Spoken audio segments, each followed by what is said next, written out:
There were some good indicators though that we might be onto something. I'm on that ridiculous app, Twitter, or whatever, X. whatever it's called. X now. gonna give it to you.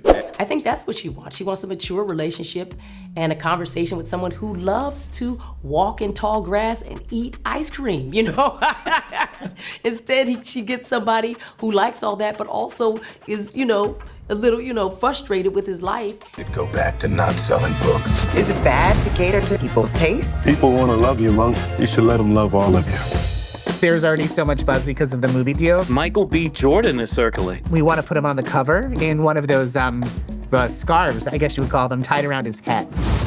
A do-rag? Do-rag, that's it. Do-rag and a tank top with the muscles showing. Something called the fire department.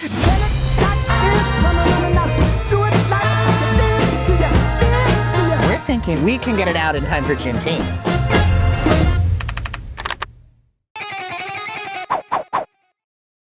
I loved the movie. I thought it was absolutely hilarious and probably the best script of the year, I would say. And I was just wondering, Jeffrey, when you read it, what'd you think of it? Because it really tackles some weighty themes with like a pretty light touch at times, though, without getting like too heavily, didactic, I think. Yeah, no, I thought the script was wonderful. I thought it was, it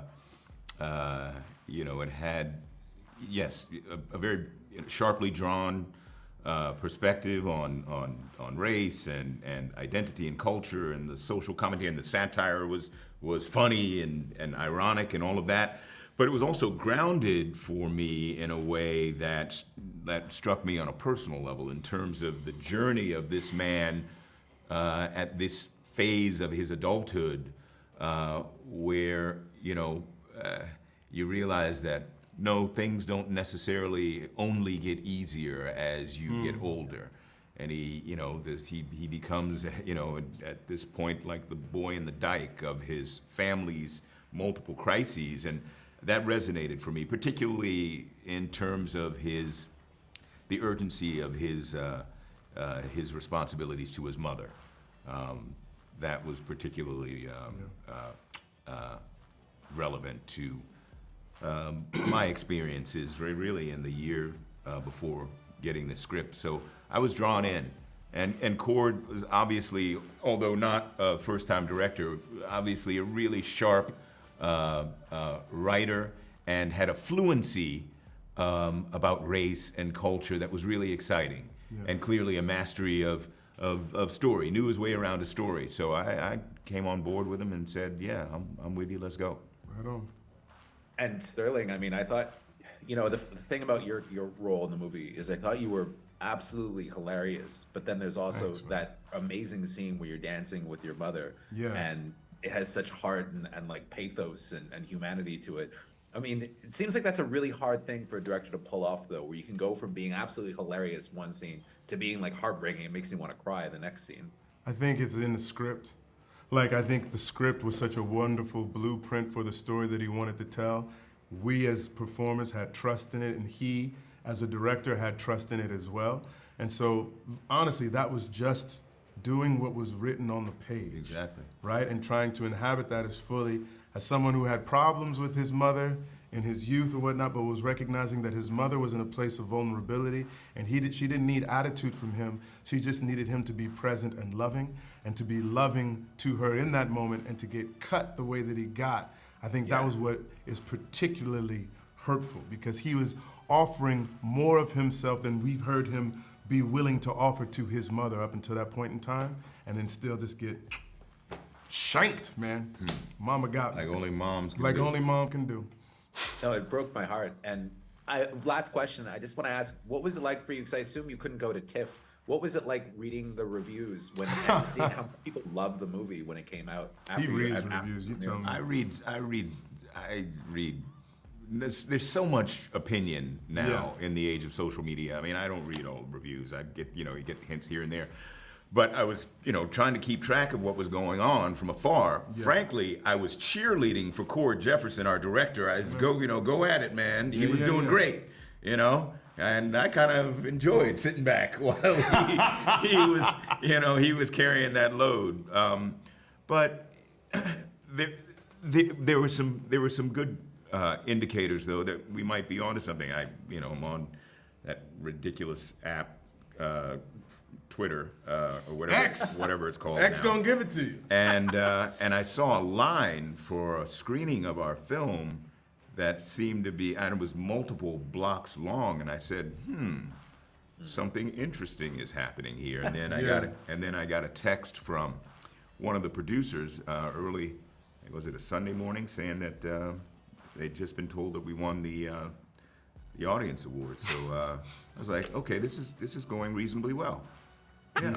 It was such an interesting feeling to be a part of something that was generating buzz and to not be able to say anything about it. Yeah. So you're just sort of like watching it from behind. It's like, oh, the movie seems to be doing well. Yeah. And then you tell like your friend, whoever's close to you, I'm in a movie right now, and I think people really like it. And then now to be able to actually talk about it is a joy, because we're very proud of it, proud to be a part of it, and proud to share it with the world. But proud of our union, too. So Amen. Amen. We weren't crossing that line. No. For no matter what. And so we got to vote now, you know. We do. We got to vote This is to true. ratify this thing. But Thanks it's good so to be much, you it's good to guys. be here now, and good to be here with you. Right on, Thanks Chris. for having us. Take it easy, man. Thanks, guys. What really struck me was that too few books were about my people. Where are our stories? Where's our representation? Would you give us the pleasure of reading an excerpt? Yo, Sharonda, girl, you be pregnant again? If I is, Ray Ray is gonna be a real father this time around. Thank you. Hi, Chris. How are you doing? I'm good. Great. I thought you were so great in the movie. Thank your you. character, your character really resonated with me, and I just wanted to ask you. So, the script for this is really hilarious, but there's also kind of a lot of heart to it. What do you think? And I was kind of trying to think of this when I was seeing the movie. What do you think Coraline is necessarily looking for in Monk that he seems completely incapable of giving her as the film goes on? I think that Coraline met him before she met him in his books. And I think she's excited to see that man who wrote those books, because he's an intellectual, there's no doubt about it. He's a person that she gives a really great compliment to, that says he writes women well. So that means he's paying attention to life, other than, people who might be more egotistical and narcissistic and don't see the world around him. I think that's what she wants. She wants a mature relationship and a conversation with someone who loves to walk in tall grass and eat ice cream, Instead, she gets somebody who likes all that, but also is, a little, frustrated with his life and may not be at the end who she thinks he is. Mm-hmm. I mean, one of the things I also really liked about it, and I think that, I think is going to make it such a resonant movie for a lot of people, is that it is about the way people see you, for sure, but it's also really about the way you see yourself. And I think that's something that we all struggle with to some extent.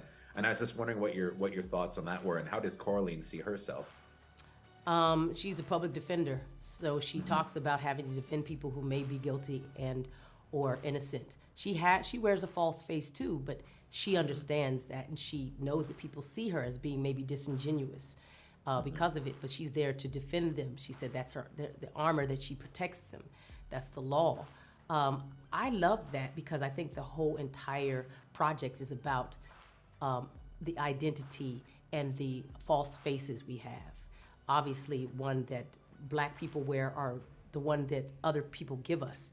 And we play into it often. We've had to. We had to play. If you look at the beginning of showbiz, there were Black people who put on blackface, Mm-hmm.